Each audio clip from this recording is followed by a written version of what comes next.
Well, recourse and non-recourse are going to kind of be industry specific, and also our client, how creditworthiness our client is.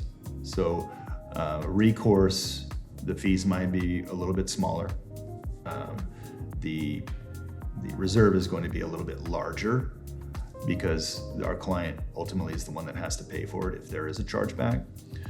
For non-recourse, our fee is going to be a lot more. You're not going to have a reserve because we are beholden to collect that invoice, and we have the risk of writing it off if it is uncollectible. So it's going to be industry specific, client specific, and whether or not the client has the ability to kind of accept the charges related to non-recourse, which would be a much smaller fee, versus the recourse, which would be more of an upfront fee. If you have an established business that has good practices on extending credit to individuals, and you have a good customer or client base, and you as the business owner are also creditworthy and well established, if you can accept those additional fees that we would charge to be a non-recourse factor for you, then those individuals would benefit probably better.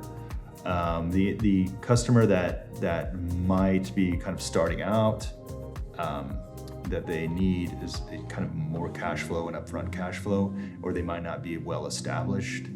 Maybe the recourse financing would be the better option, because we will help you as the individual kind of underwrite those individual customers, or you as the business owner to underwrite those customers. So we are working with you to kind of help mitigate your risk and also mitigate ours as well. We'll have an upfront discussion with them on what lane they want to go down. There are some industries where it's just, being a non-recourse factor doesn't really work, just because of the inherent risk of the industry.